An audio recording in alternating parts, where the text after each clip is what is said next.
So I'm testing using my phone to shoot video and seeing how this works. Oh, hey, Zoe. There's a Zoe and there's a Zelda. Zoe, get down. Zoe, no. Off. Hello. Hello. Get off. There's a Zelda. There's a Zelda over there somewhere. There's a Zelda. Yeah, there's a Zelda. There's the living room. You can see we have paintings that Sylv and I did together. I did the line art and Sylv did the color.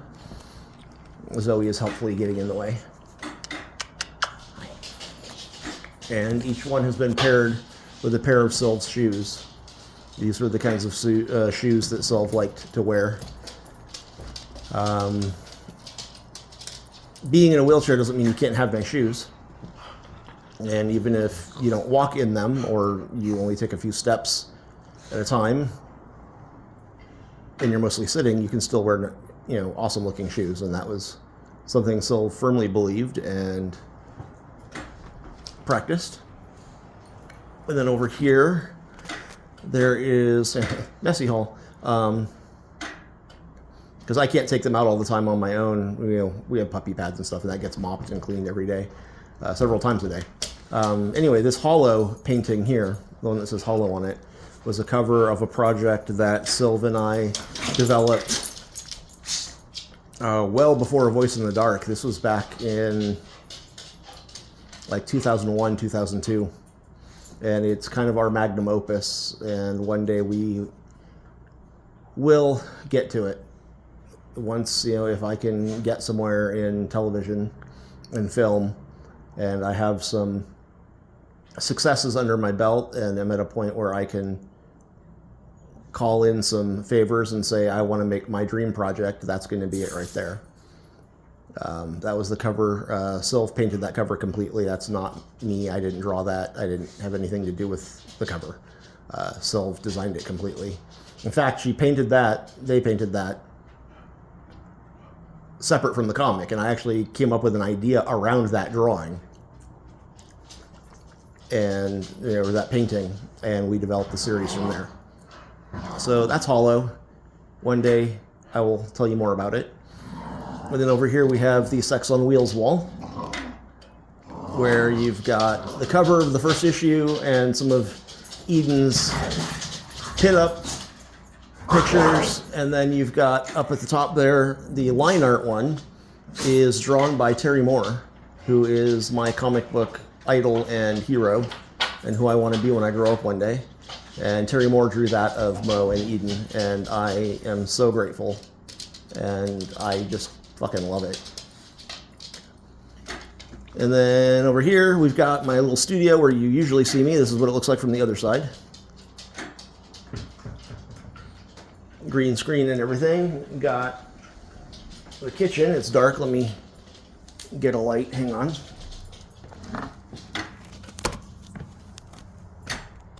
Our little kitchen, which is not wheelchair accessible and not wheelchair friendly, and was a pain in the ass for Sylv to use, and almost impossible for me to use, though I can reach this microwave here. This one's for me, and I can get stuff out of the fridge and put it in there and make things and then take it out and bring it to my table. That claw there helps me with sliding things in and out, opening it, using the buttons, etc.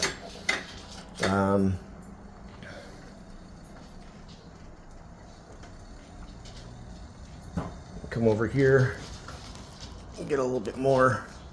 You can see some of these shoes more up close. This one I bought for Sylv because I loved it. I love the little ballerina music box in the heel. And it actually is a little music box. There's a little knob up inside the heel if you lift it up that you can wind up, and the little ballerina will twirl and it'll play the music. And then here's some of the others. On this one, the hearts would flicker and light up with every step. This one is just like the ultimate Vegas shoe, and since we live in Vegas, that was kind of a necessity. Patio and our view you can see out there. I'll get to that in a minute.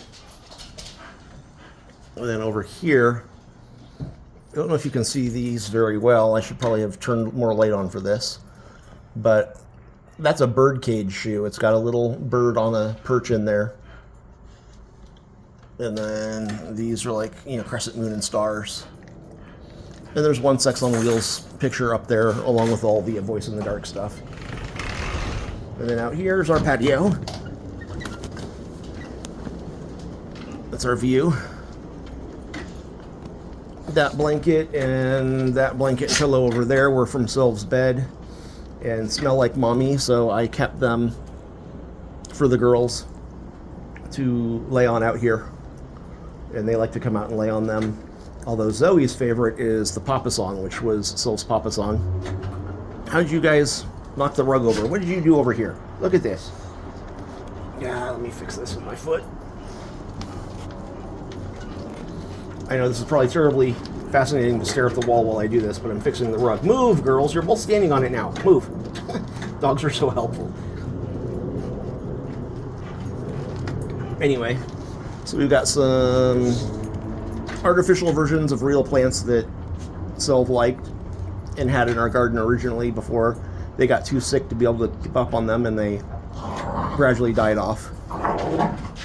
Zoe loves sleeping on the papasan there and just being out here. She'll be out here 8, 9 at night in like 50-degree weather, 48-degree weather, and she's just curled up on that papasan, just chilling. This is our condo complex. You can kind of see we're over behind Flamingo, and behind the Flamingo. We're on Flamingo. That's Flamingo Road right out there, but we're behind the Flamingo, which you would be able to see through that palm tree, heavy tree area. You can barely see a little bit of the Flamingo. Over there you can see the Wheel and Harrah's. And then over there is Venetian and Palazzo. You've got Paris, the Horseshoe, Paris, Plant Hollywood, all right there. You can see a little bit of Bellagio. That's the patio. Get back inside.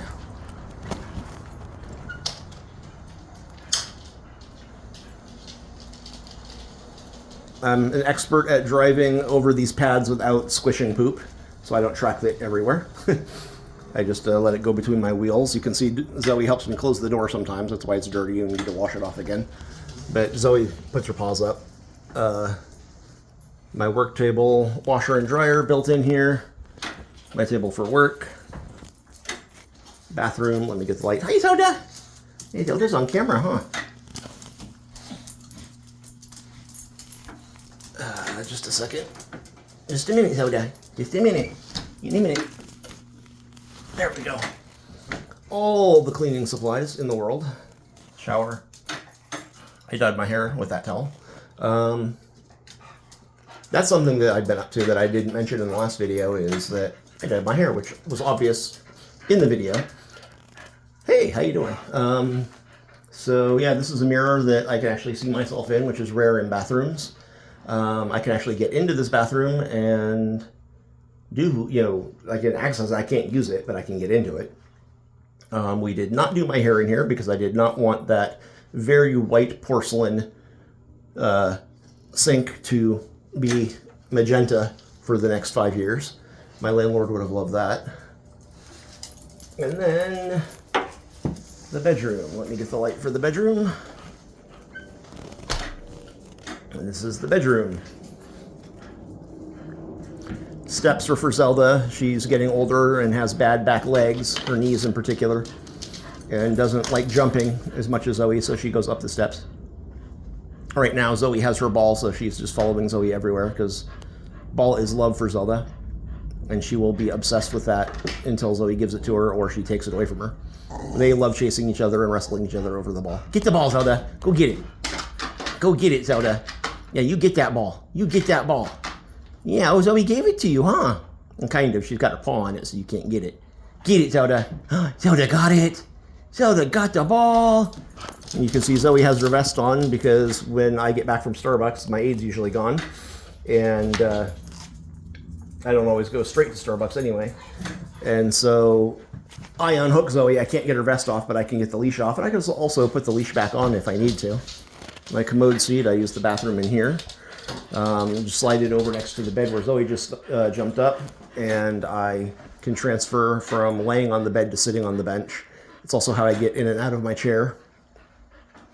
A futon in case anybody comes over and stays. They can crash either in here on the floor. I can move this. Or they can crash out there in the living room. It's probably more comfortable than my tiny ass little bachelor couch. Almost all of this furniture is stuff I've bought since self-passed. My very trashy plastic dresser drawers. About 3 decades, well, not quite 3, almost 3 decades worth of dead computers and laptops over there. An old wheelchair of mine is back in that corner. It's basically like my current chair, but old and doesn't run very well. There's the rest of the 3 decades worth of computers. A little jewelry box that I have all of Sylve's jewelry in. Some down there are arm warmers and leg warmers and socks and stuff that Sylve used to have. It's the last of the clothes I haven't gone through yet, and I'm actually thinking of keeping some of the arm warmers for myself because I can't take a jacket off and I don't want to sleep in a jacket or a coat overnight if I'm by myself and go out, and then when I get home there's nobody here to undress me. So arm warmers, though, I can slide off. So I could have a vest, and I can sleep in a vest okay, and I can take the arm warmers off when I get home. That I could actually do myself. So I'm going to go through those, and then that's just all a bunch of old bedding stuff that I also need to go through. The closets are full of shoes and clothes and things of Sylve's that I kept. And a whole bunch of comics and other things. That whiteboard, that's all pretty much Sylve. Wrote all of that and did all the little doodles on it, all the little cute faces. And so that was out in the hall. I brought it in here and keep it as just a little memento, a little reminder, so that when I wake up in bed over here, first thing I see when I wake up over here is that. So I kept that. And that's the bedroom. All the lights are on switches, so I can just turn them off and on myself.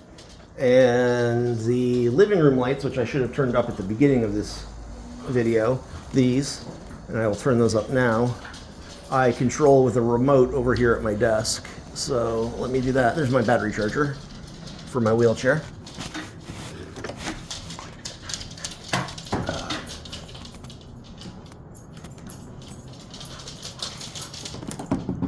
Oh, you just saw Zelda give me the ball. And I throw the ball for her. So she puts the ball up here on the table, I use the claw, and I throw it. But only after her and Zoe fight over it for 5 minutes. So that's the place. That's the condo. It's not terribly big, but I don't need a lot of space. And actually, the less space I have to take care of, the better. And so that's the tour of the house. Hang on a second.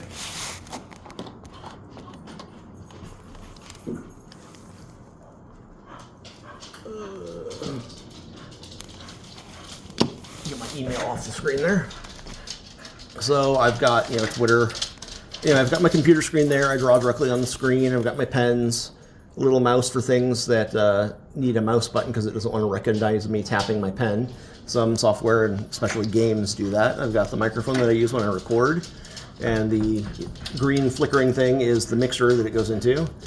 Power strip and USB strips of Doom. That's Sylve's old phone that I still have. My tower, and that's Sylve's remains. And the bag it came in is underneath it. I need to, when it gets warmer here, go spread the ashes in some places, and I need to send some to her sister Chantal up in Canada soon. I'm hoping to do that sometime in March. All of that sometime in March. And these switches here let me turn on the lights in here and out on the patio. So got a big light up there that makes the green screen over here show up more when I'm recording. My camera Also have a light back there that I push over, and I push that little light's kind of hiding behind Sylv there. I bring it out and turn it on to get more straight light, and then I've got overhead light and side light from the kitchen and everything, and it gives me a pretty good studio lighting in here, day and night. And then this old desk belonged to my grandpa, and has been around since, I think, like the Korean War or something. It's a really old military desk, but it is sturdy as fuck. So there's that. Yeah, the claws, I use these bear claw back scratchers. I use them for reaching things I can't reach and pushing, you know, buttons or flipping things, and that's pretty much it. So yeah, that's the place, and I think that's about it.